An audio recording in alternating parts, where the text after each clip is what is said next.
M ಪ್ರವ್ರಜಂತಮನುಪೇತಮಪೇತಕೃತ್ಯಂ ದ್ವೈಪಾಯನೋ ವಿರಹಕಾತರ ಆಜುಹಾವ ಪುತ್ರಾ ಇತಿ ತನ್ಮಯತಯಾ ತರವೋಪಿ ನೇದುಃ ತಂ ಸರ್ವಭೂತಹೃದಯಂ ಮುನಿಮಾನತೋಸ್ಮಿ ಯಸ್ಯಾನುಭಾವಮಖಿಲಶ್ರುತಿಸಾರಮೇಕಮಧ್ಯಾತ್ಮದೀಪಮತಿತಿತೀರ್ಷತಾಂ ತಮೋಂಧಂ ಸಂಸಾರಿಣಾಂ ಕರುಣಯಾಃ ಪುರಾಣಗುಹ್ಯಂ ತಂ ವ್ಯಾಸಸೂನುಮುಪಯಾಮಿ ಗುರುಂ ಮುನೀನಾಂ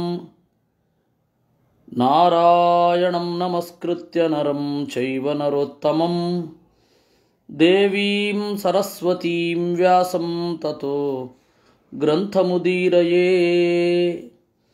ಮಾತರ್ಮೇ ಮಾತರಿಶ್ವನ್ ಪಿತರತುಲಗುರೋ ಭ್ರಾತರಿಷ್ಟಾಪ್ತಬಂಧೋ ಸ್ವಾಮಿನ್ ಸರ್ವಾಂತರಾತ್ಮನ್ನ ಜರಜರಯಿತರ್ಜನ್ಮ ಮೃತ್ಯಾಮಯಾನಾಂ.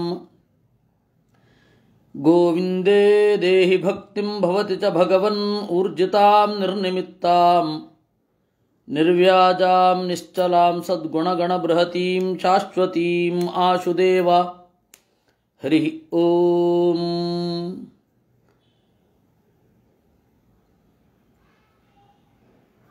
ಷಷ್ಠಸ್ತು ತಮಸಃ ಸರ್ಗಃ ಯಸ್ತ್ವಬುದ್ಧಿಕೃತ ಪ್ರಭೋಃ. ಆರನೆಯದ್ದು ಅವಿದ್ಯೆಯ ಸೃಷ್ಟಿ.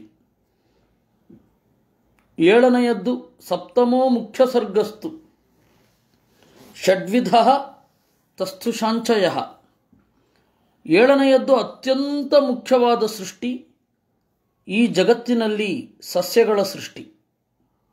ಅದರಿಂದ ನಾವು ಬದುಕಿದ್ದೇವೆ. ಒಟ್ಟಾರೆ ಬದುಕು ಸಸ್ಯಗಳಿಂದ. ಇನ್ನು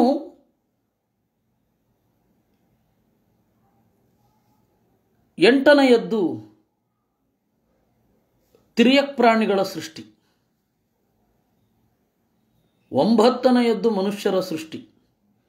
ಆ ಮನುಷ್ಯರ ಸೃಷ್ಟಿಯ ಬಗ್ಗೆ ನಿನ್ನೆ ನೋಡಲಿಕ್ಕಿತ್ತು. ಇವತ್ತು ಮನುಷ್ಯರ ಬಗೆಗೆ ಭಾಗವತ ಏನು ಹೇಳಿದೆ ಅನ್ನೋದನ್ನು ನೋಡೋಣ. ಅರ್ವಾಕ್ ಸ್ರೋತಸ್ತು ನವಮಃ ಕ್ಷತ್ತರೇಕ ವಿಧೋ ನೃಣಾಂ ರಜೋಧಿಕಾಃ ಕರ್ಮಪರಾಃ ದುಃಖೇ ಚ ಸುಖಮಾನಿನಃ. ಮನುಷ್ಯರ ಬಗೆಗೆ ಇಷ್ಟು ಚೆನ್ನಾಗಿ ವೇದವ್ಯಾಸರಲ್ಲದೆ ಬೇರೆ ಯಾರೂ ಹೇಳಲಿಕ್ಕೆ ಸಾಧ್ಯ ಇಲ್ಲ. ಅರ್ವಾಕ್ ಸ್ರೋತಸ್ತು ನವಮಃ, ಕೆಳಗಡೆ ಹೋಗುವ ಸ್ವಭಾವದವರು. ಒಂಬತ್ತನೆಯ ಸೃಷ್ಟಿ ಏಕವಿಧ ದೇಹದಿಂದ ಮತ್ತು ಬೇಸಿಕ್ ನೇಚರ್ ಅದೆಲ್ಲ ಒಂದೇ ರೀತಿಯಾಗಿ ಇರುವುದು. ಅದಕ್ಕೆ ಏಕವಿಧ ಅಂತಂದರು. ಅರ್ವಾಕ್ ಸ್ರೋತಸ್ತು ನವಮಃ ಕ್ಷತ್ತಃ ಏಕವಿಧೋ ನೃಣಾಂ. ಏಕವಿಧ ಅನ್ನೋದಕ್ಕೆ ಅನಂತ ತೀರ್ಥರು ಒಂದು ಅರ್ಥ ಬರೆದಿದ್ದಾರೆ. ಯಾವ ಪ್ರಯತ್ನವೂ ಇಲ್ಲದೆ ಅವರು ಕೆಳಗಡೆ ಹೋಗಬಲ್ಲರು. ಮೇಲ್ಗಡೆ ಹೋಗಲಿಕ್ಕೆ ಪ್ರಯತ್ನ ಬೇಕು, ಕೆಳಗಡೆ ಸರಿಲಿಕ್ಕೆ ಪ್ರಯತ್ನ ಬೇಕೇನು?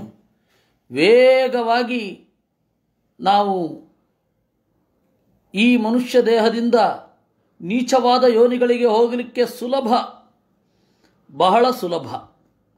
ಮೇಲ್ಗಡೆ ಹೋಗಲಿಕ್ಕೆ ಬಹಳ ಕಷ್ಟಪಡಬೇಕು, ಕೆಳಗಡೆ ಜಾರಲಿಕ್ಕೆ ಬಹಳ ಸುಲಭ. ಅದಕ್ಕೆ ಏಕವಿಧ ಅಂದರು. ವಿನಾಪ್ರಯತ್ನೇನ ಅಧೋ ಗಚ್ಚಂತಿ. ಪ್ರತಿಯೊಬ್ಬ ಮನುಷ್ಯನೂ ಅಷ್ಟೆ. ಈ ಕೆಲವೊಂದು ಸರ್ತಿ ಏನಾಗುತ್ತೆ, ಸರಿಯಾದ ದಾರಿಯಲ್ಲಿರುವವರಿಗೂ ನೋಡಿದ್ಯಾ ಅವರೆಷ್ಟು ಸುಖವಾಗಿದ್ದಾರೆ ಅಂತ ಬಂದ್ಬಿಡುತ್ತೆ. ವಸ್ತುತಃ ಅವರೂ ಸುಖವಾಗಿರೋದಿಲ್ಲ ಅನ್ನೋದು ಇವ್ರಿಗೆ ಗೊತ್ತಿರಲ್ಲ. ಅತ್ಯಂತ ಕೆಟ್ಟ ಕೆಲಸ ಮಾಡುವವರು ಬಹಳ ಸುಖವಾಗಿದ್ದಾರೆ ಅಂತ. ಫಸ್ಟ್ ಆಫ್ ಆಲ್ ನಮ್ಮಲ್ಲಿ ಅನೇಕ ಲೋಪಗಳಿರ್ತದೆ.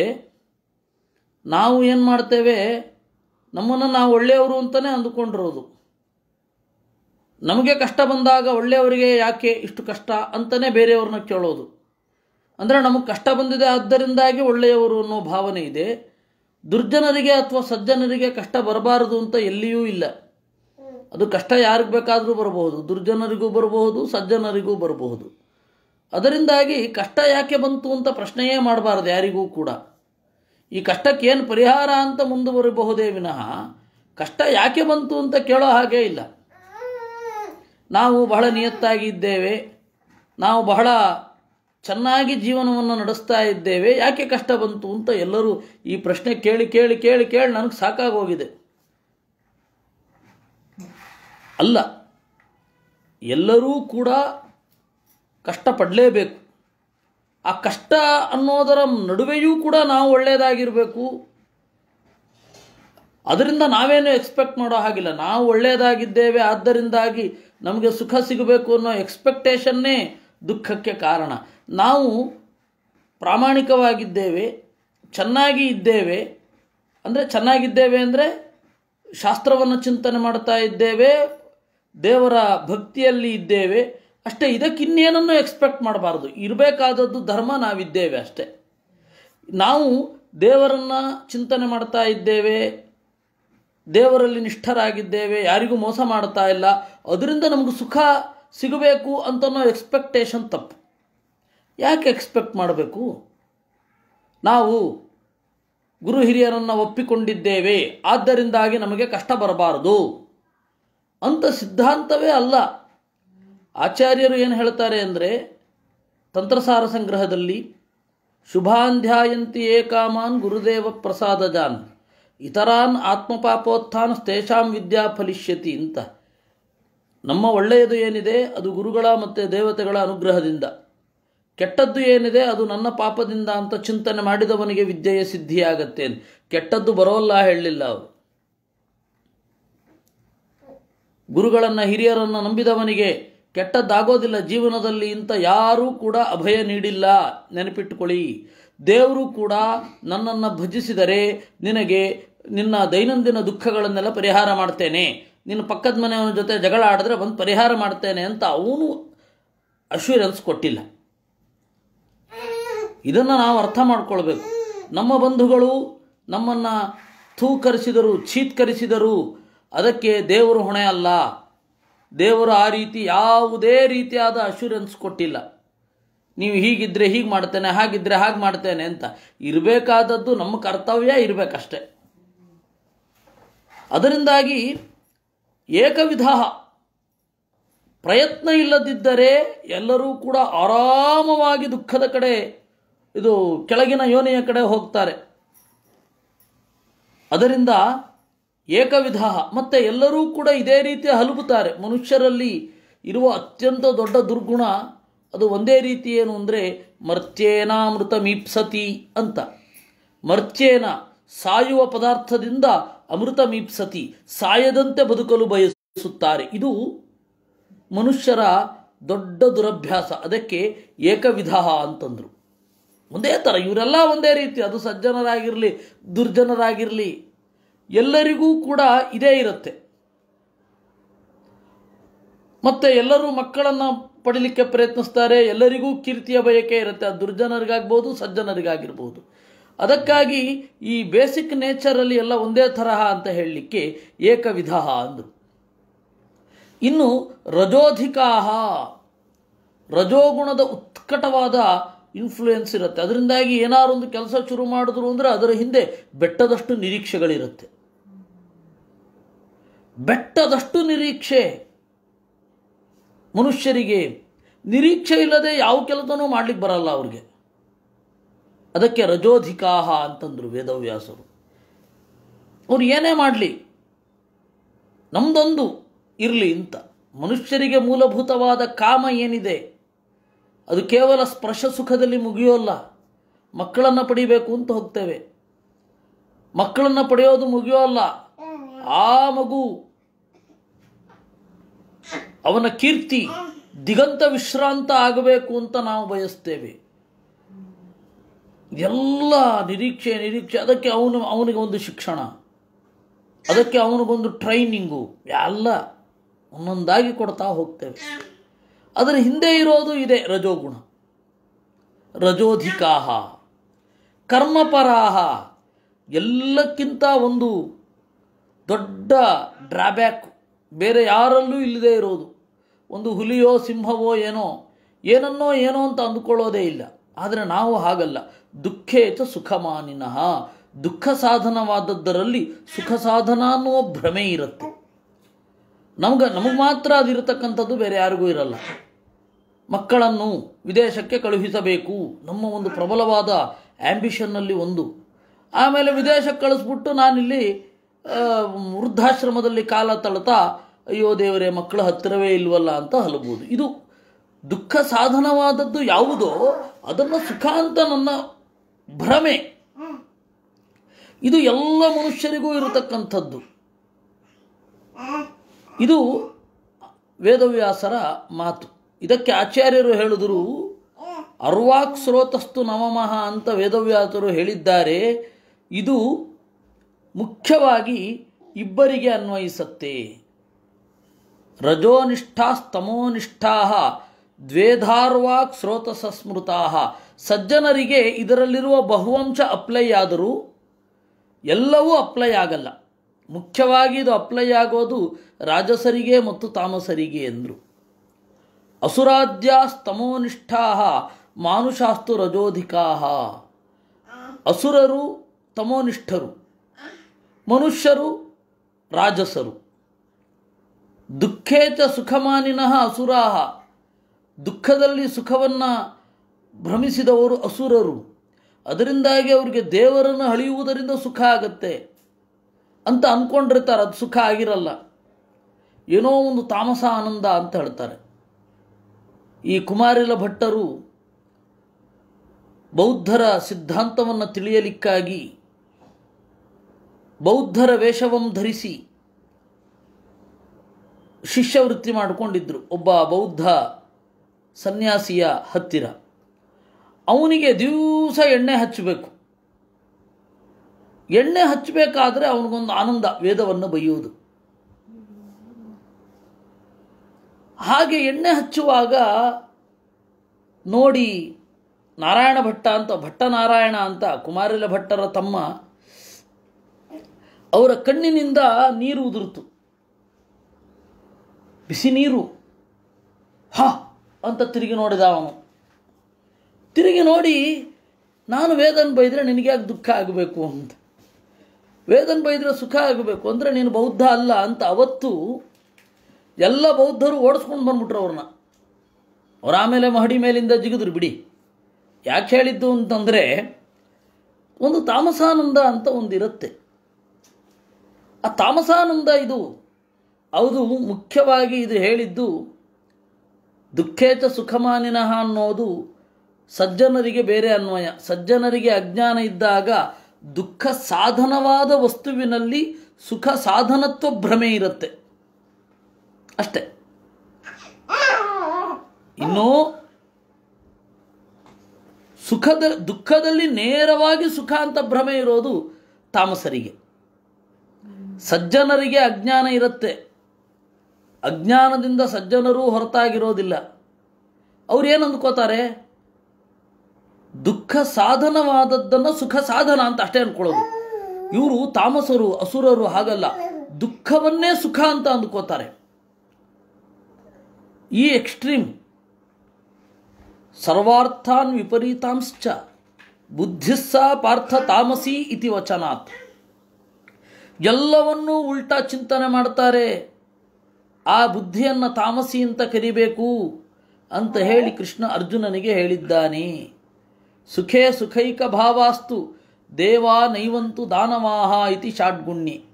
ದೇವತೆಗಳು ಮತ್ತು ದೇವತೆಗಳ ಅನುಗ್ರಹವನ್ನು ಪಡೆದ ಮನುಷ್ಯೋತ್ತಮರು, ಋಷಿಗಳು, ಗಂಧರ್ವರು, ಯಕ್ಷರು, ಕಿನ್ನರರು, ಕಿಂಪುರುಷರು, ಸಿದ್ಧರು, ವಿದ್ಯಾಧರರು, ಚಾರಣರು, ಇವರೆಲ್ಲ ಸುಖವನ್ನು ಸುಖ ಅಂತ ಅಂದುಕೊಳ್ಳೋದು. ಕ್ವಚಿತ್ ಭ್ರಮೆಯಿಂದಾಗಿ ದುಃಖ ಸಾಧನವನ್ನು ಸುಖ ಸಾಧನ ಅಂತ ಅಂದುಕೋಬೋದು. ಆದರೆ ಸುಖವನ್ನು ಸುಖ ಅಂತಲೇ ಅಂದುಕೊಳ್ಳುವವರು. ಆದರೆ ದಾನವರು ಹಾಗಲ್ಲ. ಏನು ಮಾಡ್ತಾರವರು? ದುಃಖವನ್ನೇ ಸುಖ ಅಂತ ಅಂದುಕೊಳ್ತಾರೆ. ಈ ರೀತಿ 7 ತರಹದ ಸೃಷ್ಟಿ. ಈ 7 ತರಹದ ಸೃಷ್ಟಿಯಲ್ಲಿ ತಿರ್ಯಕ್ ಪ್ರಾಣಿಗಳ ಸೃಷ್ಟಿಯನ್ನು ನಾವ್ಯಾಕೆ ತಿಳ್ಕೊಳ್ಬೇಕು ಅಂದರೆ ಆಚಾರ್ಯರು ಹೇಳಿದ್ರು, ಭಾಗವತ ಹೇಳುವ ಪ್ರತಿಯೊಂದೂ ಕೂಡ ಅನುಸರಣೀಯವಾದದ್ದೇ. ಅದರಲ್ಲೊಂದು ರಹಸ್ಯ ಇದೆ. ಅಷ್ಟಾವಿಂಶದ್ವಿಧೋ ಮತಾಹ ಅಂತ 28 ತರಹದ ತಿರ್ಯಕ್ ಜಂತುಗಳ ಸೃಷ್ಟಿ. ಈ 28 ತರಹದ ತಿರ್ಯಕ್ ಜಂತುಗಳ ಒಳಗಡೆ ಆ ಪ್ರಾಣಿಯ ಆಕಾರದಲ್ಲಿ ಇರುವ ದೇವರು ಅಂತ ಚಿಂತನೆ ಮಾಡಿದರೆ ಅವನಿಗೆ ಆ ತಿರ್ಯಗ್ಯೋನಿ ಬರೋದಿಲ್ಲ. ಈ ಅಂಶ ಬಹಳ ಮುಖ್ಯ. ಭಾಗವತ ಹೇಳುವ ಒಂದೊಂದೂ ಕೂಡ ವ್ಯರ್ಥ ಅಲ್ಲ ಅನ್ನೋದಕ್ಕೆ ಇದೊಂದು ದೊಡ್ಡ ಉದಾಹರಣೆ. ಇಷ್ಟು ಹೇಳಿ ವೈಕೃತಾಸ್ತ್ರಯ ಏವೈತೆ ದೇವಸರ್ಗಶ್ಚ ಸತ್ತಮ ವೈಕಾರಿಕಸ್ತು ಯಪ್ರೋಕ್ತೋ ಕೌಮಾರಸ್ತು ಉಭಯಾತ್ಮಕಃ. ವೈಕೃತಾಃ ತ್ರಯ ಏವ ಏತೆ. ಪ್ರಾಕೃತ ಸೃಷ್ಟಿ. ಪ್ರಾಕೃತ ಸೃಷ್ಟಿ ಅಂತಂದರೆ ಯಾವುದು? ಈ 5: ಮಹತ್ತತ್ವ, ಅಹಂಕಾರ ತತ್ವ, ಆಮೇಲೆ ಇಂದ್ರಿಯಗಳ ಸೃಷ್ಟಿ, ಮನಸ್ಸಿನ ಸೃಷ್ಟಿ, ಅಬುದ್ಧಿಯ ಸೃಷ್ಟಿ. ಅಲ್ಲಿಯೇ ಆ ಅಹಂಕಾರದ 3ರ ಸೃಷ್ಟಿ ಏನಿದೆ, ಭೂತಗಳ ಸೃಷ್ಟಿ. ಅಹಂಕಾರ 3 ರೀತಿಯಾಗಿ ಸೃಷ್ಟಿಯಾಯಿತು. ಸಾತ್ವಿಕ ಅಹಂಕಾರ, ತೈಜಸಾಹಂಕಾರ, ತಾಮಸಾಹಂಕಾರ ಅಂತ. ಸಾತ್ವಿಕ ಅಹಂಕಾರವನ್ನೇ ವೈಕಾರಿಕ ಸೃಷ್ಟಿ ಎಂದರು. ತೈಜಸಾಹಂಕಾರ ಅಂದರೆ ಇಂದ್ರಿಯದ ಸೃಷ್ಟಿ ಎಂದರು. ತಾಮಸ ಅಂದರೆ ಪಂಚಭೂತಗಳು. ಈ 6 ಏನಿದೆ, ಮತ್ತು ಅವಿದ್ಯಾ ಸೃಷ್ಟಿ, ತಾಮಸಾಂಶದ ಸೃಷ್ಟಿ. ಈ 6 ಏನಿದೆ ಮೂಲಭೂತವಾದದ್ದು. ಇನ್ನು 3 ಏನಿದೆ ಅದು ವೈಕೃತಾಃ ತ್ರಯ ಏವೈತೆ. ಉಳಿದ 3 ಬದಲಾವಣೆ ಅಷ್ಟೇ. ಅದು ವೈಕೃತ ಅಂತ. ಆ ವೈಕೃತದಲ್ಲಿ ದೇವಸರ್ಗಶ್ಚ ಸತ್ತಮ. ದೇವತೆಗಳ ಸೃಷ್ಟಿಯನ್ನು ಪ್ರಾಕೃತ ಸರ್ಗ ಅಂತಲೇ ಹೇಳಿದ್ದಾರೆ. ಅದು ಉಭಯಾತ್ಮಕ, ಎರಡೂ ಕೂಡ ಹೌದು. ಪ್ರಾಕೃತ ಅಂದರೆ ಪ್ರಾಕೃತ, ವೈಕೃತ ಅಂದರೆ ವೈಕೃತ. ಕೌಮಾರಸ್ತು ಉಭಯಾತ್ಮಕ ಅಂದರು. ಇದರಲ್ಲಿ ವೈಕೃತಾ ತ್ರಯ. ತ್ರಯ ಅಂತಂದರೆ 3: ಸ್ಥಾವರ ಪ್ರಪಂಚದ ಸೃಷ್ಟಿ ಅಂದರೆ ಮರ ಮೊದಲಾದವುಗಳ ಸೃಷ್ಟಿ, ತಿರ್ಯಕ್ ಪ್ರಪಂಚದ ಸೃಷ್ಟಿ, ನಾಯಿ, ಬೆಕ್ಕು, ಸಿಂಹ, ಹುಲಿ, ಚಿರತೆ ಇತ್ಯಾದಿಗಳು ಅಡ್ಡಡ್ಡ ಓಡಾಡ್ತವೆ. ಬೆಳೆಯೋದು ಅಡ್ಡಡ್ಡನೆ, ಉದ್ದ ಅಲ್ಲ. ಅದಕ್ಕೆ ತಿರ್ಯಕ್ ಅಂತ ತಿರ್ಯಕ್ ಅಂದರೆ ಅಡ್ಡ. ತಿರ್ಯಕ್ ಪ್ರಾಣಿಗಳು ಅಂದರೆ ಅಡ್ಡ ಓಡಾಡುವ ಪ್ರಾಣಿಗಳು, ಅಡ್ಡ ಬೆಳೆಯುವ ಪ್ರಾಣಿಗಳು. ಇದು ಒಂದು. ಇನ್ನು ಮನುಷ್ಯ. ಈ 3 ಸೃಷ್ಟಿ ಏನಿದೆ ಅದು ವೈಕೃತಾಹ. ಯಾಕೆ ವೈಕೃತಾಹ? ಬ್ರಹ್ಮಾಂಡದ ಒಳಗಡೆ ಆಗಿದ್ದರಿಂದ ವೈಕೃತ. ಬ್ರಹ್ಮಾಂಡದ ಹೊರಗಡೆ ಆದರೆ ಅದು ಪ್ರಾಕೃತ. ಇನ್ನು ದೇವಸರ್ಗ. ದೇವಸರ್ಗ ಅನ್ನೋದು ಪ್ರಾಕೃತವೂ ಹೌದು, ವೈಕೃತವೂ ಹೌದು. ಅಂದ್ರೇನು? ದೇವತೆಗಳ ಸೃಷ್ಟಿ ಬ್ರಹ್ಮಾಂಡದ ಹೊರಗೂ ಆಗಿದೆ, ಬ್ರಹ್ಮಾಂಡದ ಒಳಗೂ ಆಗಿದೆ ಅಂತ ಅರ್ಥ. ದೇವತೆಗಳ ಸೃಷ್ಟಿ ಬ್ರಹ್ಮಾಂಡದ ಹೊರಗೂ ಆಗಿದೆ, ಬ್ರಹ್ಮಾಂಡದ ಒಳಗೂ ಆಗಿದೆ. ಅದಕ್ಕೆ ಹೇಳಿದ್ದು ಕೌಮಾರಸ್ತು ಉಭಯಾತ್ಮಕ. ಏನ್ರಿ ಅದು? ಅದಕ್ಕೆ ಹೇಳಿದ್ರು ಕೌಮಾರ. ಕೌಮಾರ ಅಂತ ಯಾಕೆ ಕರೀತಾರೆ ದೇವತೆಗಳನ್ನು? ದೇವತೆಗಳ ಸೃಷ್ಟಿಯನ್ನು ಕೌಮಾರ ಅಂತ ಯಾಕೆ ಕರೀತಾರೆ? ಕುಮಾರರಿಗೂ ದೇವತೆಗಳಿಗೂ ಏನು ಡಿಫ್ರೆನ್ಸು ಅಂದರೆ ಏನು ನಿರ್ವಚನ ಏನು? ಯಾಕೆ ಕುಮಾರ ಅನ್ನುವ ಶಬ್ದಕ್ಕೆ ದೇವತೆಗಳು ಅಂತ ಹೇಗೆ ಅರ್ಥ ಮಾಡ್ತೀರಾ? ಕುಮರಂತೀತಿ ಕೌಮಾರ ದೇವಾನಾಂ ಅಂಡಜೋದ್ಭವ ಕು ಅಂತಂದರೆ ಭೂಮಿ, ಕುಂ ಭೂಮಿಯನ್ನು, ಅರಂತಿ ಸೃಷ್ಟಿಗಾಗಿ ಹೊಂದುತ್ತಾರೆ, ಸೃಷ್ಟಿ ಮಾಡಲಿಕ್ಕಾಗಿ ಭೂಮಿಯಲ್ಲಿ ಬರ್ತಾರೆ, ಭೂಮಿಯನ್ನು ಆರಿಸಿಕೊಳ್ಳುತ್ತಾರೆ. ಆದ್ದರಿಂದಾಗಿ ಕುಂ ಅರಂತಿ, ಕುಮರಂತಿ, ಕುಮಾರ ಅಂತ, ಕುಮರಂತಿ ಇತಿ ಕುಮಾರಾಹ, ಅವರಿಗೆ ಸಂಬಂಧಪಟ್ಟ ಸೃಷ್ಟಿ. ಆದ್ದರಿಂದಾಗಿ ಕೌಮಾರಃ. ಅದಕ್ಕೆ ಹೇಳಿದ್ರು ಪ್ರಾಕೃತೋ ವೈಕೃತಾಶ್ಚ ಸಹ, ಅದು ಪ್ರಾಕೃತವೂ ಹೌದು ವೈಕೃತವೂ ಹೌದು. ವೈಕಾರಿಕೇಶು ಅನ್ಯೇಷಾಂ ಈಷದ್ಭೋಗಿತ್ವ ಹೇತುತಃ ಉಭಯಾತ್ಮಕತ್ವೇನೈವ ಪ್ರೋಚ್ಯಂತೆ ಅಷ್ಟಗಣ ಅಪಿ.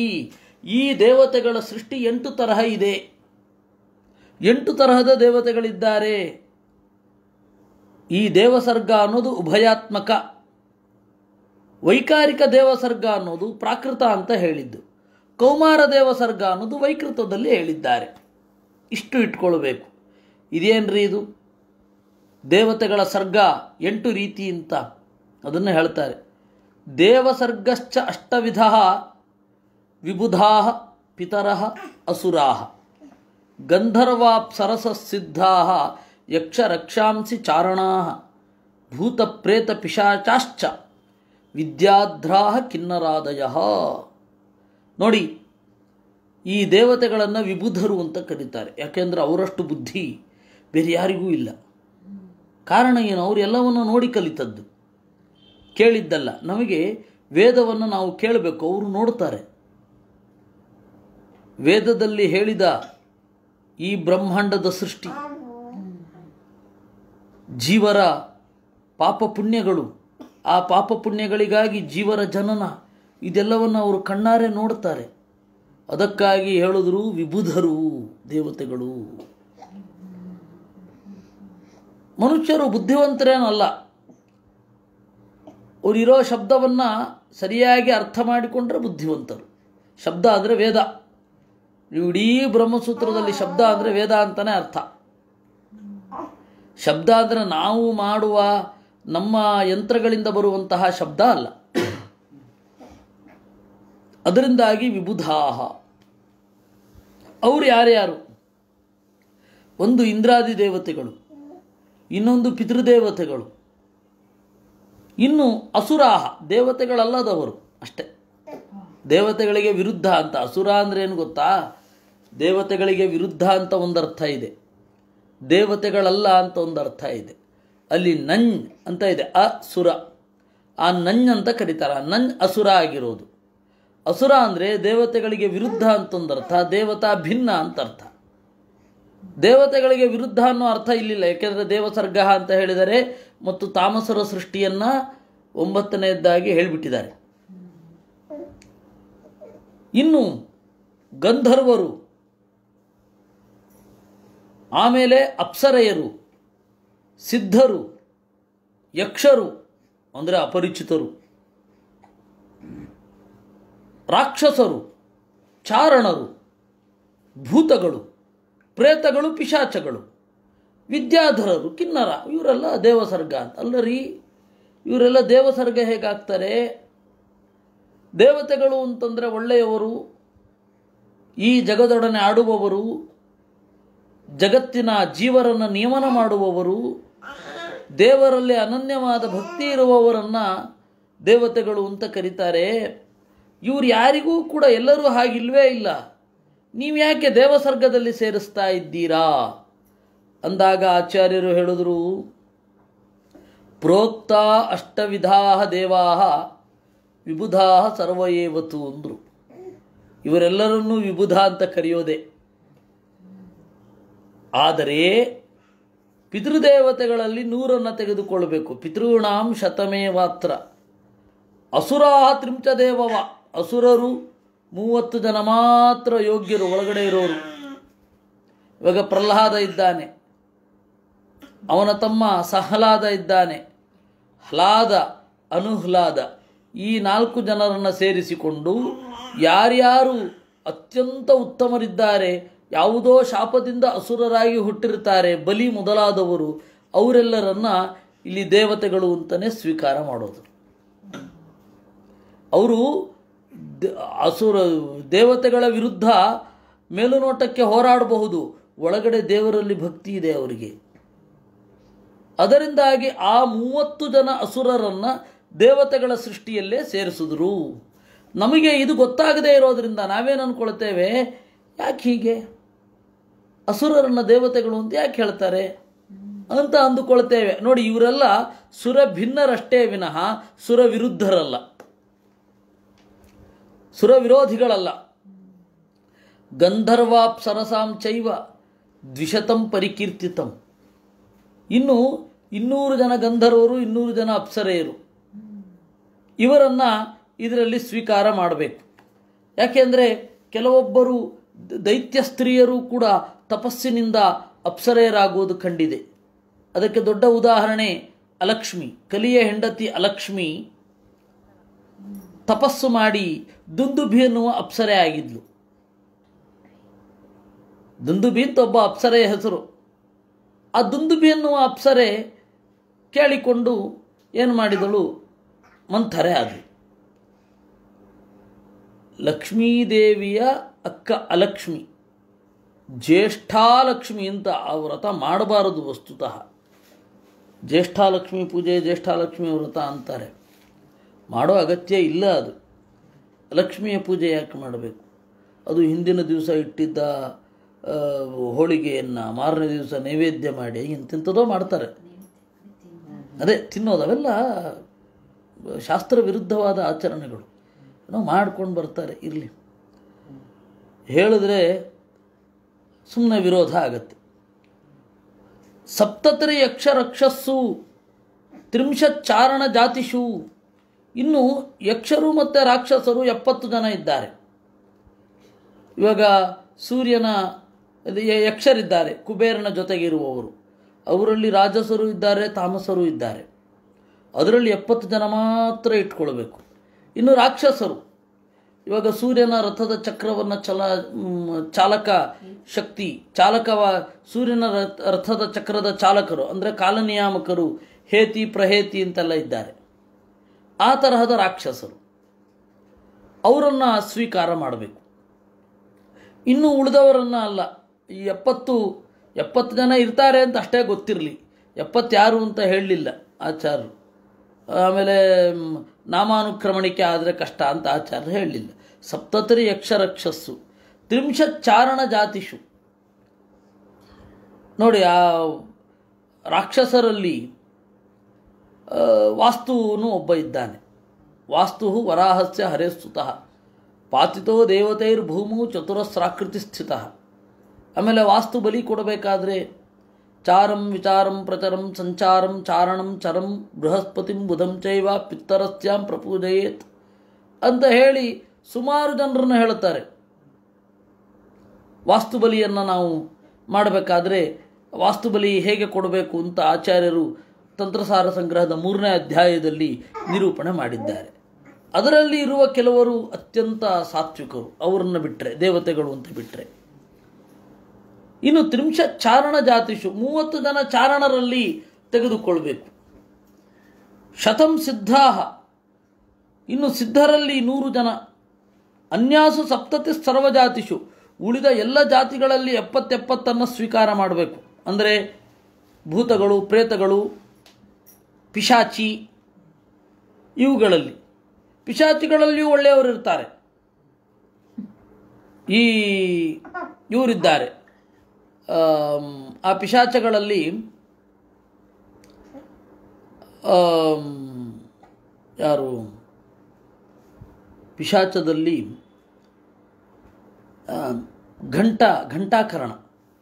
ಘಂಟಾಕರಣ ನಾಮ ಪಿಶಾಚವು.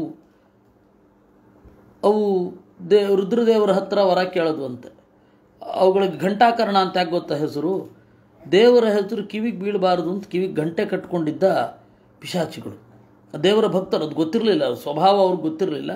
ಏನೋ ಕೇಳಿ ಕೇಳಿ ಕೇಳಿ ಕೇಳಿ ಕೇಳಿ ದೇವರಲ್ಲಿ ಒಂದು ದ್ವೇಷ, ಮೇಲುನೋಟದಲ್ಲಿ, ಹೊರಗಡೆಯ ಮನಸ್ಸಿನ ಪದರದಲ್ಲಿ ಅದು ಒಂದಿತ್ತು. ಆಮೇಲೆ ರುದ್ರದೇವರು ಉಪದೇಶ ಮಾಡಿದ್ರು ಆ ಪಿಶಾಚಿಗಳಿಗೆ, ಇಲ್ಲಪ್ಪ ನನ್ನನ್ನು ಮೋಕ್ಷಕ್ಕೆ ಬರಬೇಕು ಅಂತಂದರೆ ನನ್ನನ್ನೆಲ್ಲ ಉಪಾಸನೆ ಮಾಡೋದು ದೇವರನ್ನು. ರುದ್ರದೇವರ ಉಪದೇಶದಿಂದ ಆ ಘಂಟಾಕರ್ಣ ಮತ್ತು ಕರ್ಣ ಅನ್ನುವ ಪಿಶಾಚಗಳು ದೇವರ ಭಕ್ತರಾಗಿ ಅವರ ಅನುಗ್ರಹದಿಂದ ವಿದ್ಯೆಯನ್ನು ಪಡೆದು, ಸರಿ ಈಗ ಅವನು ಎಲ್ಲಿ ಸಿಗ್ತಾನೆ ಅಂತಂದಾಗ ಅವತಾರ ಮಾಡಿದ್ದಾನೆ, ಕೃಷ್ಣಾವತಾರ ಮಾಡಿದ್ದಾನೆ, ಕೃಷ್ಣನ ಅವತಾರ ಹೋಗಿ ಅಂತ ಹೇಳೋದು. ಅವುಗಳು ಬದರಿ ಮೇಲ್ಗಡೆಯಿಂದ ಕೈಲಾಸದಿಂದ ಇಳಿದು ಬದರಿ ಹತ್ತಿರ ಬಂದು ಆಮೇಲೆ ಅಲ್ಲಿಂದ ಕೃಷ್ಣನನ್ನು ನೋಡಲಿಕ್ಕೆ ಅಂತ ಹೋಗಬೇಕಾದ್ರೆ ಕೃಷ್ಣನೇ ಬಂದಿದ್ದಾನೆ ಕೈಲಾಸ ಪರ್ವತದ ಹತ್ತಿರಕ್ಕೆ. ಅವುಗಳು ಗೊತ್ತಾಗಲಿಲ್ಲ ಮೊದಲು. ಸ್ವಜಾತಿ ವಿಹಿತಾಶ್ಚೇಷ್ಟಾ, ಪಿಶಾಚ ಜಾತಿಯವರು ಏನೇನು ಚೇಷ್ಟೆ ಮಾಡಬೇಕೋ ಅದನ್ನೆಲ್ಲ ಮಾಡಿದ್ರಂತು. ಆಮೇಲೆ ಯಾಕೋ ಡೌಟ್ ಬಂತು. ಧ್ಯಾನ ಮಾಡಿದಾಗ ಒಳಗಡೆ ಕಂಡ ರೂಪ ಮತ್ತು ಎದುರುಗಡೆ ಇರತಕ್ಕಂತಹ ಕೃಷ್ಣ ಇಬ್ಬರು ಒಂದೇ ಅಂತ ಗೊತ್ತಾಯಿತು. ಅಯ್ಯೋ ರಾಮ, ನಾವು ಯಾರನ್ನು ಆರಾಧನೆ ಮಾಡ್ತಾ ಇದ್ವೋ, ಯಾರನ್ನು ಕಾಣ್ತಾ ಇದ್ದೇವೋ ಅವರೇ ಇವರಿದ್ದಾರೆ ಅಂತ ಹೇಳಿ ಅವನನ್ನು ಮೊರೆ ಹೊಕ್ಕವು. ಅವುಗಳಿಗೆ ಆಶೀರ್ವಾದ ಮಾಡಿ ಅನುಗ್ರಹ ಮಾಡಿ ದೇವರು ಆಮೇಲೆ ರುದ್ರನನ್ನು ಕಾಣಲಿಕ್ಕೆ ಅಂತ ಹೋದ ಅಂತ. ಇದಿಷ್ಟು ನಡೆದದ್ದು ಶ್ರೀಕೃಷ್ಣ ಪರಮಾತ್ಮನ 68ನೇ ವಯಸ್ಸಿನಲ್ಲಿ. ಅದರಿಂದಾಗಿ ಆ ತರಹದ ಪಿಶಾಚಗಳು ಇರ್ತವೆ. ಭೂತಗಳಲ್ಲಿ, ಪ್ರೇತಗಳಲ್ಲಿ, ಪಿಶಾಚಗಳಲ್ಲಿ ನಾವೇನು ಮಾಡಬೇಕು? 70 ಜನರನ್ನು ಸ್ವೀಕಾರ ಮಾಡಬೇಕು. ಆಗಲಿ ಎಷ್ಟಾದ್ರೇನೋ ಎಲ್ಲರನ್ನು 70 ಒಂದು ಲೆಕ್ಕ ಹೇಳಿದರೆ ಇಷ್ಟು ತಗೊಳ್ಬೇಕು ಅಂತ. ಇವರೆಲ್ಲ ದೇವ ಸ್ವಭಾವದವರು ಅಷ್ಟೇ. ಈ ಹಿನ್ನೆಲೆಯಲ್ಲಿ ಏನಾಯಿತು? ಎಲ್ಲ ದೇವತೆಗಳು, 100 ಪಿತೃದೇವತೆಗಳ ಗಣ, 30 ಜನ ಅಸುರರು, ಗಂಧರ್ವರು 200, ಅಪ್ಸರೆಯರು 200, ಯಕ್ಷರು 70, ರಾಕ್ಷಸರು 70, 30 ಚಾರಣರು, 100 ಸಿದ್ಧರು, ಹಾಗೆ ಭೂತ ಪ್ರೇತ ಪಿಶಾಚಗಳು 70 70 70. ಇಷ್ಟು ಸಾತ್ವಿಕರಿದ್ದಾರೆ ಎಲ್ಲ ವರ್ಗಗಳಲ್ಲಿ. ದೇವತೆಗಳು ಒಂದು ಕೇವಲ ಸಾತ್ವಿಕರು ಮಾತ್ರ ಇರೋದು. ಉಳಿದ ಎಲ್ಲ ಗಣಗಳಲ್ಲಿ, ಮನುಷ್ಯರನ್ನು ಹೊರತುಪಡಿಸಿದ ಎಲ್ಲ ಗಣಗಳಲ್ಲಿ ಎಲ್ಲರೂ ಇದ್ದಾರೆ. ಇವಾಗ ಸದಾಶಿವನ ಅನುಯಾಯಿಗಳು ಇದ್ದಾರೆ. ಅವರೆಲ್ಲರೂ ಕೂಡ ಸಾತ್ವಿಕರಲ್ಲ. ಹಾಗಂತ ಹೇಳಿ ಎಲ್ಲರೂ ರಾಜಸರೂ ಅಲ್ಲ, ಹಾಗಂತ ಹೇಳಿ ಎಲ್ಲರೂ ತಾಮಸರೂ ಅಲ್ಲ. ಎಲ್ಲವೂ ಹೌದು, ಎಲ್ಲರೂ ಇದ್ದಾರೆ, ಎಲ್ಲರೂ ಇದ್ದಾರೆ. ರುದ್ರದೇವರ ಗಣಗಳಲ್ಲಿ ಸಾತ್ವಿಕರು, ರಾಜಸರು, ತಾಮಸರು ಇದ್ದಾರೆ. ಹಾಗೆ ಅಸುರರಲ್ಲಿ ರಾಜಸರು, ಸಾತ್ವಿಕರು, ತಾಮಸರಿದ್ದಾರೆ. ಆದರೆ ಆ ಸಾತ್ವಿಕರ ಲೆಕ್ಕವನ್ನು ಮಾತ್ರ ಆಚಾರ್ಯರು ಹೇಳಿದ್ದು. ಎಲ್ಲರೂ ಇದ್ದಾರೆ. ಗಂಧರ್ವರಲ್ಲಿ ಎಲ್ಲರೂ ಇದ್ದಾರೆ. ಯಾಕೆ ಅಂದರೆ ನೆನಪಿಡಿ, ಕಂಸನ ತಂದೆ ಒಬ್ಬ ಗಂಧರ್ವ, ಅವನ ಹೆಸರು ದ್ರಮಿಳ ಅಂತ. ಅವನೊಬ್ಬ ದೈತ್ಯ ಗಂಧರ್ವ ಅವನು. ಅದರಿಂದ ಈ ಎಲ್ಲ ಗಣಗಳಲ್ಲಿ ಮನುಷ್ಯರನ್ನು ನಿಯಂತ್ರಣ ಮಾಡುವ ಮೇಲ್ಗಡೆಯ ಲೋಕದ 8 ಗಣಗಳಲ್ಲಿ ಯಾರು ಸಾತ್ವಿಕರು, ಎಷ್ಟು ಜನ ಸಾತ್ವಿಕರಿದ್ದಾರೆ, ಯಾರ್ಯಾರು ಅಂತ ಹೇಳಲಿಲ್ಲ, ಅವರ ಹೆಸರು ಹೇಳಲಿಲ್ಲ. ಅದೇ ಹೇಳಿದ್ನಲ್ಲ, ಹೆಸರು ಹೇಳಿದ್ರೆ ನಾಮಾನುಕ್ರಮಣಿಕೆ ಆಗೋಗೋದು. ಅದಕ್ಕೆ ಆಚಾರ್ಯರು ಇವರಿಗೆ ಇಷ್ಟು ಇರಲಿ, ಸಾತ್ವಿಕರು ಹೀಗೆಲ್ಲ ಇದ್ದಾರೆ ಅಂತ ಇರಲಿ ಅಂತ. ಊರ್ಧ್ವ ಸ್ರೋತಸ ಏವೈತೆ ಅನ್ಯೇ ಅರ್ವಾಕ್ ಸ್ರೋತಸ ಸ್ಮೃತ. ಇವರೆಲ್ಲ ಮೇಲ್ಗಡೆ ಹೋಗುವವರು, ಉಳಿದವರೆಲ್ಲ ಮೇಲ್ಗಡೆ ಹೋಗಿ ಕೆಳಗಡೆ ಬರುವವರು.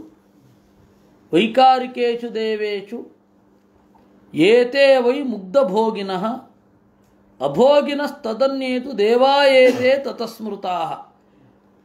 ಇವರಲ್ಲಿ ಕೆಲವರು ಮುಗ್ಧಭೋಗಿಗಳು,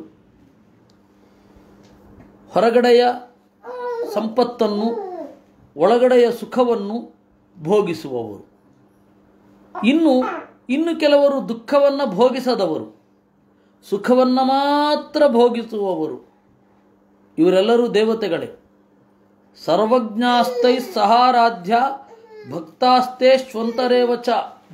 ಈ ದೇವತೆಗಳಲ್ಲಿರುವ ಸಾತ್ವಿಕರು ಅಂದರೆ ಸಿದ್ಧರಲ್ಲಿರುವ ಸಾತ್ವಿಕರು, ಚಾರಣರಲ್ಲಿರುವ ಸಾತ್ವಿಕರು, ಇವರೆಲ್ಲರೂ ಕೂಡ ದೇವಾಹ, ಇವರೆಲ್ಲರೂ ಕೂಡ ಒಳಗಡೆಯಿಂದ ದೇವರ ಭಕ್ತರು.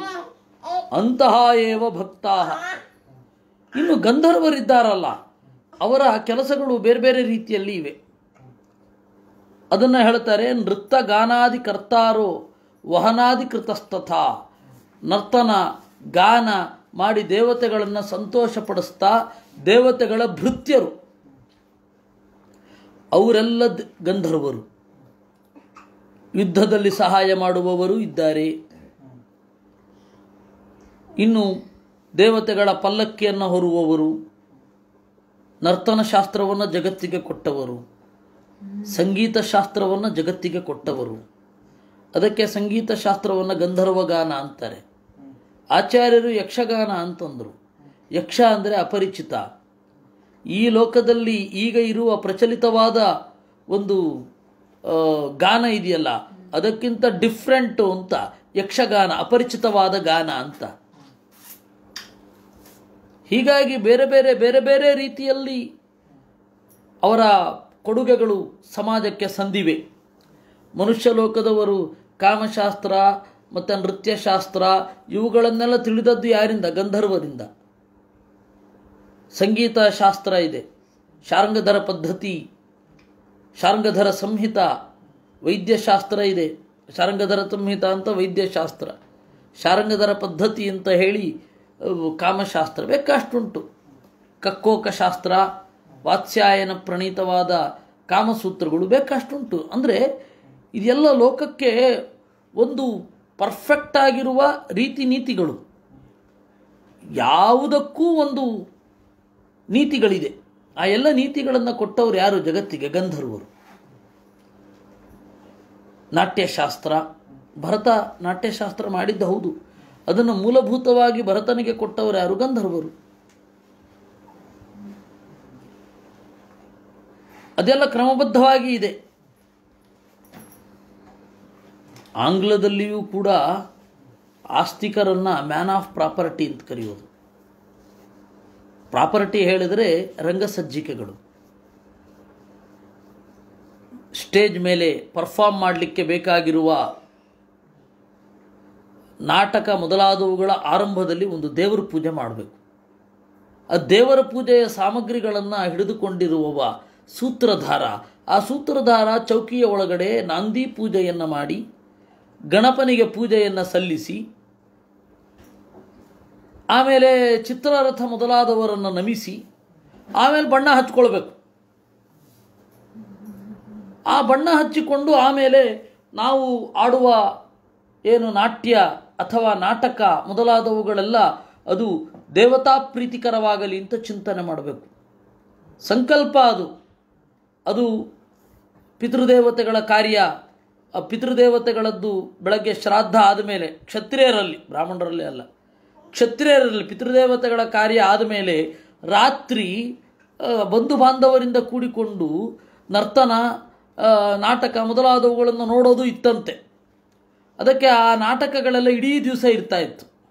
ಅಂದರೆ ಸಂಜೆ 7 ಗಂಟೆ ರಾತ್ರಿ ಶುರು ಮಾಡಿದ್ರೆ ಬೆಳಗ್ಗೆ ಮುಗಿಬೇಕು. ಅದಕ್ಕೆ ನೀವು ಇವ್ರದೆಲ್ಲ ಕಾಳಿದಾಸ, ಭವಭೂತಿ ಇವ್ರದೆಲ್ಲ ನೀವು ನಾಟಕ ನೋಡಬೇಕು. ನೀವು 7 ಗಂಟೆ 8 ಗಂಟೆ ಅದನ್ನು ನಾವು ಪಾಠ ಮಾಡಬೇಕು ಅಂತಂದರೆ ಕನಿಷ್ಠ ಪಕ್ಷ 15ರಿಂದ 20 ದಿವಸ ಆಗುತ್ತೆ. ದಿವಸಕ್ಕೆ 1 ಗಂಟೆಯ ಹಾಗೆ ಮಾಡಬೇಕು ಅಂತಂದರೆ 15ರಿಂದ 20 ಗಂಟೆ ಅಂದರೆ 20 ದಿವಸ ಅಂತ ಇಟ್ಕೊಳ್ಳಿ. ಹಾಗೆ ಮಾಡಬೇಕಾಗತ್ತೆ. ಯಾಕೆ ಅಂತ ಹೇಳಿದರೆ ಇದೆಲ್ಲ ಗಂಧರ್ವರ ಕೊಡುಗೆ. ನೃತ್ಯ ಗಾನಾದಿ ಕರ್ತಾರಃ ವಹನಾದಿ ಕೃತಸ್ತಥಾ ಸಿದ್ಧಂ ಸಿದ್ಧೇತಿ ವಕ್ತಾರಾಶ್ಚಾರಾಶ್ಚೈತಾಂ ಕ್ವಚಿತ್ ಕ್ವಚಿತ್ ಸೇವಾಕಾರಾಃ ಇತಿಶ್ಚೇತೈಃ ಭೇದೈಃ ಅಷ್ಟವಿಧ ಮತಾಃ. ಹೇಳಿದ ಕೂಡಲೇ, ದೇವತೆಗಳು ಹೇಳಿದ ಕೂಡಲೇ ಸಿದ್ಧಂ, ಆಯಿತು ಮಾಡಿಬಿಡ್ತೇನೆ ಈ ಕೆಲಸವನ್ನು ಅಂತ ಹೇಳುವವರನ್ನು ಸಿದ್ಧರು ಅಂತ ಕರೆದರು. ಅವರು ದೇವತೆಗಳ ಸೇವಕರು. ಇನ್ನು ವಿದ್ಯಾಧರರು ಥರಥರದ ವಿದ್ಯೆಗಳನ್ನು ಧರಿಸಿದವರು ವಿದ್ಯಾಧರರು ಅಂತ. ಅಣಿಮ, ಮಹಿಮ, ಗರಿಮ, ಪ್ರಾಪ್ತಿ, ಪ್ರಾಕಾಮ್ಯ, ಈಶಿತ್ವ ಎಲ್ಲ ವಿದ್ಯೆಗಳನ್ನು ಧರಿಸಿದವರು. ಇವರೆಲ್ಲ ದೇವತೆಗಳ ಕ್ಲೋಸ್ ಸರ್ಕಲಲ್ಲಿ ಇರುವವರು. ಅವ್ರನ್ನೆಲ್ಲ ದೇವಸರ್ಗ ಅಂತಲೇ ಚಿಂತನೆ ಮಾಡೋದು. ಅವರಿಂದ ಲೋಕಕ್ಕೆ ಪ್ರಯೋಜನ, ಅದನ್ನು ಹಾಳು ಮಾಡೋದು ಇವ್ರ ಕೆಲಸ. ಯಾರ ಕೆಲಸ? ದೈತ್ಯರ ಕೆಲಸ. ಇವರೆಲ್ಲ ಏನು ಜಗತ್ತಿಗೆ ಕೊಟ್ಟಿರ್ತಾರೆ ಅದನ್ನೆಲ್ಲ ಹಾಳು ಮಾಡ್ತಾರೆ ಅವರು. ಒಂದು ಸಣ್ಣ ಉದಾಹರಣೆ ಹೇಳೋದಾದರೆ, ಭರತನ ನಾಟ್ಯಶಾಸ್ತ್ರ ಬೆನ್ನು ಯಾವತ್ತೂ ತೋರಿಸಬಾರ್ದು ಅಂತ ಇದ್ದರೆ ಇವರು ಬೆನ್ನೇ ತೋರಿಸೋದು. ಇನ್ನೂ ಭೀಕರವಾಗಿ ತೋರಿಸ್ತಾರೆ ಬಿಡಿ. ಇದು ಭರತನ ನಾಟ್ಯಶಾಸ್ತ್ರದಲ್ಲಿ ತ್ರಿಕೋನಾಕಾರವಾಗಿ ರಂಗ ಇರಬೇಕು. ತ್ರಿಕೋನಾಕಾರ ರಂಗವಾಗಿರೋದು ಅಂದರೆ ಇದು ಸೈಟಿನ ಶೇಪು, ರಂಗದ ಶೇಪು ತ್ರಿಕೋನಾಕಾರವಾಗಿರಬೇಕು ಅಂತಲ್ಲ. ನಟನ ಹಿಂದೆ ಗೋಡೆ ಅಷ್ಟೆ. ನೋಡುವವರು ಮುಂದೆ ಇರಬೇಕು, ಅಲ್ಲಿ ನಟನ ಹಿಂದೆ ಏನೂ ಇರಬಾರ್ದು ಅಂತ. ಯಾಕೆಂದರೆ ನಟ ಬೆನ್ನು ತೋರಿಸಬಾರ್ದು.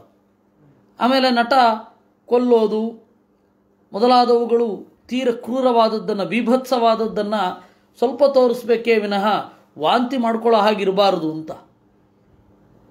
ಆದರೆ ನೀವು ಆಂಗ್ಲ ಫಿಲಮ್ಗಳನ್ನು ನೋಡಿದ್ರೆ ಎಷ್ಟು ಬೀಭತ್ಸವಾಗಿ ತೋರಿಸ್ತಾರೆ ಅಂದರೆ ಅದು ನಿಮಗೆ ಬಿಟ್ಟದ್ದು, ನಾವೇನು ಹೇಳೋದೇ ಇಲ್ಲ. ಅಂದರೆ ಈ ತರಹ ಎಲ್ಲ ವಿರುದ್ಧವಾಗಿ ಮಾಡೋದು. ಬೀಭತ್ಸವಾಗಿ ತೋರಿಸಬಾರ್ದು ಅಂದರೆ ಬೀಭತ್ಸವಾಗಿರೋ ಹಾಗೆ ತೋರಿಸೋದು, ಬೀಭತ್ಸವಾದ ಆಕೃತಿಗಳು ಎಲ್ಲ. ಅದರಿಂದ ಇವರೆಲ್ಲ ದೇವತೆಗಳ ಸೇವಕರು.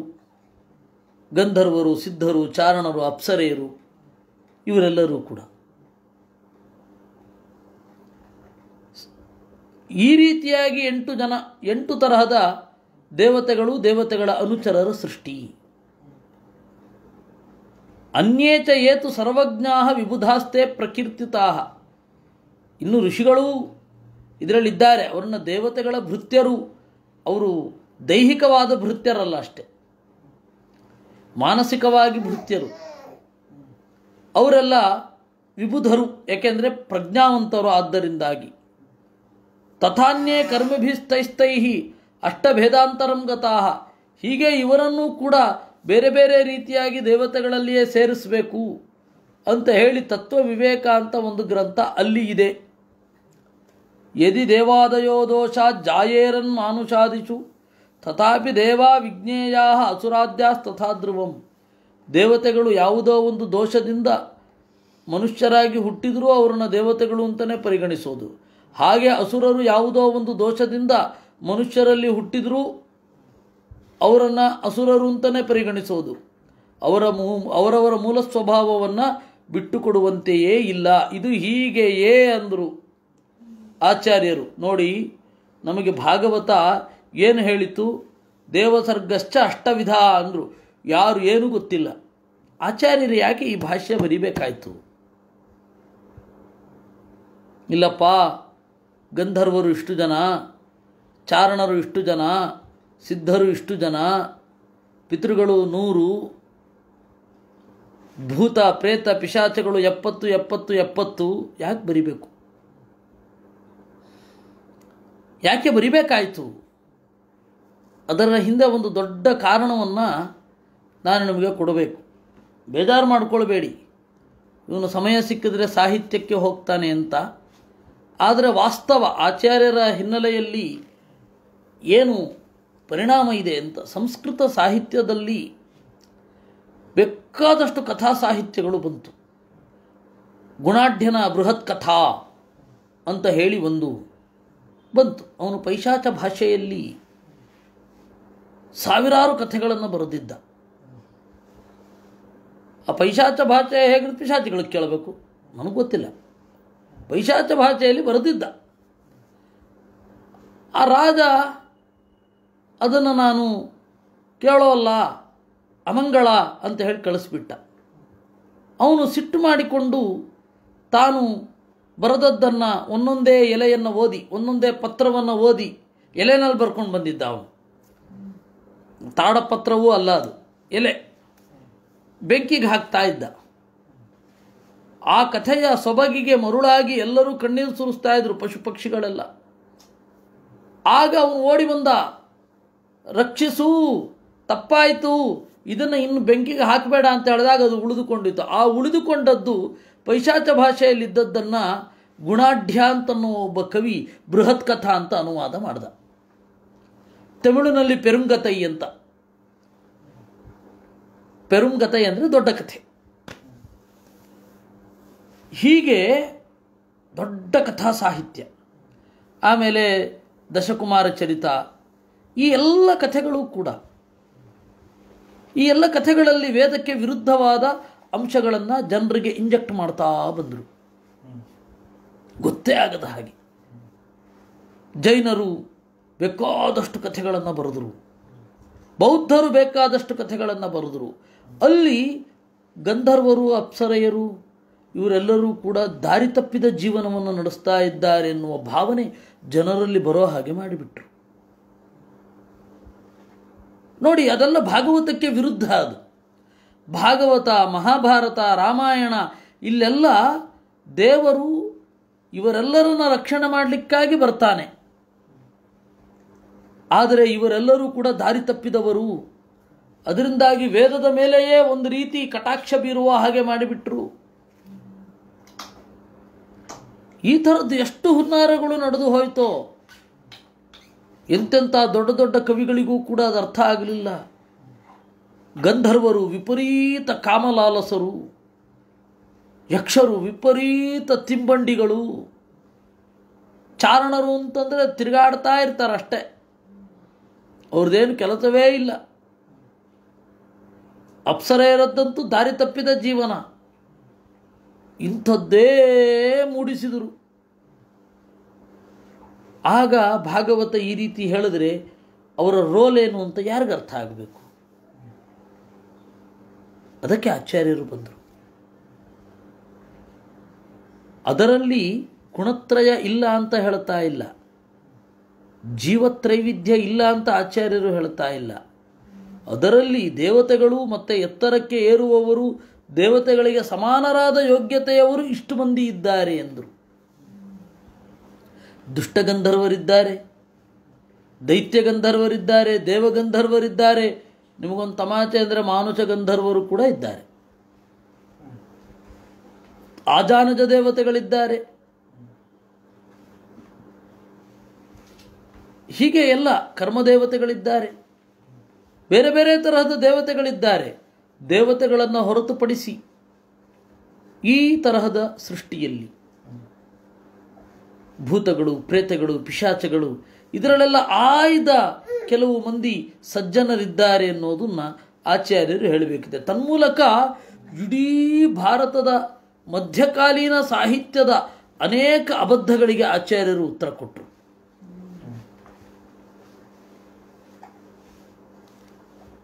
ಅನೇಕ ಅಬದ್ಧಗಳಿಗೆ ಆಚಾರ್ಯರು ಉತ್ತರ ಕೊಟ್ಟರು. ಅನೇಕ ಅಬದ್ಧಗಳು. ಆ ಅಬದ್ಧಗಳು ಅಂತ ಹೇಳಿದ್ರೆ ಅದೆಲ್ಲ ಏನು ಹಾಗಾದರೆ ಅನ್ನೋದನ್ನು ಹೇಳಲಿಕ್ಕೆ ಟೈಮ್ ಇಲ್ಲ. ಕೆಟ್ಟ ಭಾವನೆಗಳನ್ನು ಮೂಡಿಸಿದರು. ನಿಮಗೆ ಯಾವತ್ತಾದರೂ ಟೈಮ್ ಆದಾಗ ಕನ್ನಡದಲ್ಲಿ ಆರ್ ಕೃಷ್ಣಶಾಸ್ತ್ರಿಗಳು ಕಥಾಸರಿತ್ ಸಾಗರವನ್ನು ಅನುವಾದ ಮಾಡಿದ್ದಾರೆ. ಕಥಾಮೃತ ಅಂತಲೂ ಏನೋ ಒಂದು ಕಡೆ ಅನುವಾದ ಮಾಡಿದ್ದಾರೆ ಆರ್ ಕೃಷ್ಣಶಾಸ್ತ್ರಿಗಳು. ಅದನ್ನು ನೋಡಿ ಅಲ್ಲಿ ಯಾವ ರೀತಿ ದೇವತೆಗಳನ್ನು ಕೀಳುಗೆಳೆಯುವಂತಹ, ದೇವತೆಗಳನ್ನು ಡಿಗ್ರೇಡ್ ಮಾಡುವಂತಹ ಮತ್ತು ಉಪಾಯವಾದ ಕೌಂಟರ್ ಅದು. ಬೃಹತ್ ಕಥಾ ಬಹಳ ಟ್ರಿಕ್ಕಿ ಕೌಂಟಿಂಗ್ ಅಂತ ಹೇಳ್ತೇವಲ್ಲ, ಟ್ರಿಕ್ಕಿ ಕೌಂಟರ್ ಅಂತ, ಗೊತ್ತೇ ಆಗಲ್ಲ. ಕಥೆಗಳೆಲ್ಲ ಬಹಳ ಸೊಗಸಾಗಿ ಇದೆ, ಅದು ಬೇರೆ. ಹೀಗೆಲ್ಲ ಆಗುತ್ತೆ. ಆ ಎಲ್ಲ ತರಹದ ದೇವತಾ ಮೀಮಾಂಸೆಗೆ ಪೆಟ್ಟು ಕೊಡುವ, ದೇವತೆಗಳ ಮೇಲಿನ ಭಕ್ತಿಗೆ ಕುಠಾರಪ್ರಾಯವಾದ ಆ ತರಹದ ಅಪಪ್ರಮೇಯಗಳನ್ನು ಆಚಾರ್ಯರು ಪರಿಹಾರ ಮಾಡಿ ಕೊಟ್ಟಿದ್ದಾರೆ. ಇದು ಏನು ಗೊತ್ತಿಲ್ಲದೆ ಹೋದರೂ ಓಹ್ ಆಚಾರ್ಯರು ಒಂದು ಕೊಟ್ಟಿದ್ದಾರೆ ಅಂತ. ಈ ಸಾಹಿತ್ಯದಲ್ಲೆಲ್ಲ ತಿರ್ಕೊಂಡು ಬಂದರೆ ಹೃದಯ ತುಂಬಿ ಬರುತ್ತೆ, ಆಚಾರ್ಯರು ಎಷ್ಟು ಚಂದವಾದದ್ದನ್ನು ಕೊಟ್ಟಿದ್ದಾರೆ, ಈ ಎಲ್ಲ ಸಾಹಿತ್ಯಗಳನ್ನು ಆಚಾರ್ಯರು ಹೇಗೆ ಕವರ್ ಮಾಡಿದ್ದಾರೆ ಅಂತ. ಹೀಗೆ ದಶೈತೆ ವಿದುರಾಖ್ಯಾತಾ ಸರ್ಗಾಸ್ತೆ ವಿಶ್ವಸೃಕೃತಾ, ಈ ರೀತಿ ನಾವು ಬೇರೆ ಬೇರೆ ತರಹದ ಸೃಷ್ಟಿಯನ್ನು ಹೇಳಿದ್ದೇವೆ. ಸೃಜತ್ಯಮೋಘ ಸಂಕಲ್ಪ ಅತಃ ಪರಂ ಪ್ರವಕ್ಷ್ಯಾಮಿ ವಂಶಾನ್ ಮನ್ವಂತರಾಣಿ ಚ ಏವಂ ರಜಪ್ಲುತ ಸ್ರಷ್ಟ ಕಲ್ಪಾದಿಷು ಆತ್ಮಭೂರಹರಿಹಿ. ಇನ್ನು ಮುಂದೆ ವಂಶಗಳನ್ನು ಹೇಳ್ತೇನೆ ವಿದುರ, ಮನ್ವಂತರಗಳ ಬಗ್ಗೆ ಹೇಳ್ತೇನೆ. ಏವಂ ರಜಪ್ಲುತ ಸ್ರಷ್ಟ ಕಲ್ಪಾದಿಶ್ವಾತ್ಮಭೂರಹರಿಹಿ, ಈ ರೀತಿಯಾಗಿ ರಜೋಗುಣವನ್ನು ಮುಂದೆ ಇಟ್ಟುಕೊಂಡು ದೇವರು ಸೃಷ್ಟಿ ಮಾಡ್ತಾನೆ. ಕಡೆಗೆ ತನ್ನನ್ನು ತಾನೇ ಸೃಷ್ಟಿ ಮಾಡಿಕೊಳ್ತಾನೆ. ಅದನ್ನೇ ಅವತಾರ ಅಂತ ಕರೀತಾರೆ. ಸೃಜತ್ಯಮೋಘ ಸಂಕಲ್ಪ ಆತ್ಮೈವ ಆತ್ಮಾನಂ ಆತ್ಮನ. ಹೀಗೆ ದೇವರು ಎಲ್ಲ ಸೃಷ್ಟಿಗಳನ್ನು ಮಾಡಿಕೊಳ್ತಾನೆ. ಇದನ್ನು ಸಂಕ್ಷೇಪ ಮಾಡಿದರೆ ಭಾಗವತದ ಮೊದಲನೇ ಶ್ಲೋಕ. ತನ್ನನ್ನು ಸೃಷ್ಟಿ ಮಾಡ್ತಾನೆ, ಜೀವರನ್ನು ಸೃಷ್ಟಿ ಮಾಡ್ತಾನೆ, ಜಡವನ್ನು ಸೃಷ್ಟಿ ಮಾಡ್ತಾನೆ. ತನ್ನನ್ನು ಸೃಷ್ಟಿ ಮಾಡೋದು ಅಂತಂದರೆ ದೀಪದಿಂದ ದೀಪವನ್ನು ಬೆಳಗಿದ ಹಾಗೆ ಅದೇ ರೀತಿ ಇರುತ್ತೆ. ಹಾಗೆ ಅವತಾರ ರೂಪಕ್ಕೂ ಮೂಲ ರೂಪಕ್ಕೂ ಭೇದ ಇಲ್ಲ. ಇನ್ನು ಜೀವರನ್ನು ಸೃಷ್ಟಿ ಮಾಡೋದು ಅಂತಂದರೆ ನೀರಿನ ಒಳಗಡೆ ತನ್ನ ಮೋರೆಯನ್ನು ತೋರಿದ ಹಾಗೆ ತನ್ನಂತೆ ಸೃಷ್ಟಿಯಾಗತ್ತೆ. ತನ್ನಂತೆ ದೇವರ ಆಕಾರ ಹೇಗಿದೆ ಹಾಗೆ ನಮ್ಮ ಆಕಾರವೂ ಇರುವಂಥದ್ದು. ಇನ್ನು ಪ್ರತಿಬಿಂಬ ಎಲ್ಲ ಬಿಂಬಕ್ಕೆ ಉಲ್ಟ, ಪ್ರತಿಬಿಂಬದ ಬಲಗಣ್ಣು ಬಿಂಬದ ಎಡಗಣ್ಣು, ಆ ತರಹದ ಅನೇಕ ವಿರುದ್ಧವಾದ ಗುಣಗಳು ಇದೆ. ಇವನು ಸರ್ವಜ್ಞ, ಅವನು ಅಲ್ಪಜ್ಞ, ಇವನು ಸರ್ವಶಕ್ತ, ಅವನು ಅಲ್ಪಶಕ್ತ. ಹಾಗೆ ಇನ್ನು ಮಣ್ಣಿನಿಂದ ಮಡಿಕೆ ಸೃಷ್ಟಿ ಮಾಡುವ ಹಾಗೆ ಈ ಜಡವಾದ ಗುಣ ಮೊದಲಾದವುಗಳಿಂದ ಸೃಷ್ಟಿ ಮಾಡ್ತಾನೆ. ಇನ್ನು ಗುಣಾಪ್ಲುತೋ ಹರಿರ್ನಿತ್ಯಂ ಗುಣಾನಾಂ ಮಧ್ಯಗೋ ಏವಚ. ತನ್ನನ್ನು ತಾನು ತಪ್ಪಾಗಿ ತಿಳ್ಕೊಳ್ಳೋಲ್ಲ, ಅಂದರೆ ಗುಣಕ್ಕೆ ಅಂಟಿಕೊಳ್ಳದೇ ಇರ್ತಾನೆ ಅಂತಲೇ ಅರ್ಥ.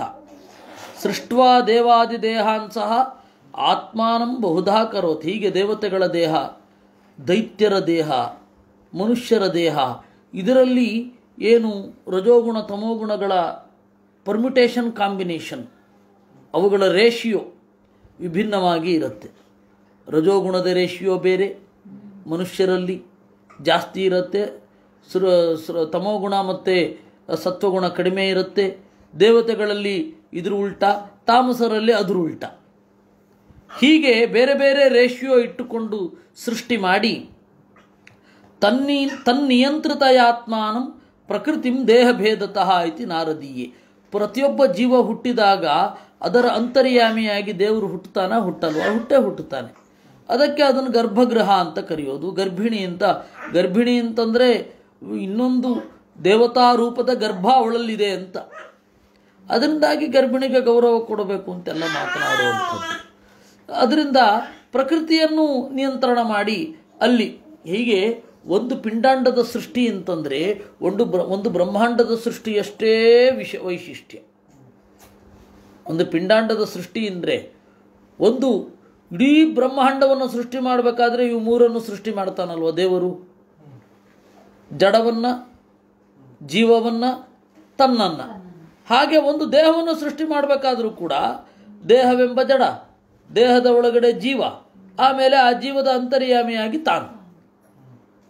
ಹೀಗೆ ಬ್ರಹ್ಮಾಂಡ ಅನ್ನೋದು ಪಿಂಡಾಂಡದ ಮಾಡೆಲ್ಲು, ಪಿಂಡಾಂಡ ಅನ್ನೋದು ಬ್ರಹ್ಮಾಂಡದ ಮಾಡೆಲ್ ಅಂತ ಹೇಳಿ ಎಷ್ಟು ಚಂದ ಹೇಳಿದ್ರು ಆಚಾರ್ಯರು. ಕರ್ತಾಚ ಕರಣಂ ಚೈವ ಕರ್ಮ ಚೈವ ಸ್ವಯಂ ಹರಿಹಿ ಆತ್ಮನೋ ಬಹುಧಾ ಭಾವೇ ಪ್ರಕೃತಿಯಸ್ತು ಸ್ವತಂತ್ರತಾ ಇತ್ಯಾಜ್ಞೇಯೇ. ಹೀಗೆ ದೇವರ ಆ ಸೃಷ್ಟಿ ಒಂದು ಅದ್ಭುತ. ಈ ತರಹದ ಸೃಷ್ಟಿಯನ್ನು ಮಾಡಿದ. ಗುಣವ್ಯತ್ಯಯ ಏತಸ್ಮಿನ್ ಮಾಯಾವತ್ವಾತ್ ಅಧೀಶಿತುಃ ನ ಪೌರ್ವಾ ಪರಿಯಮಿಚ್ಛಂತಿ ನದ್ಯಾಂ ಭ್ರಾಮ್ಯದ್ ಭ್ರಮೇರಿವ.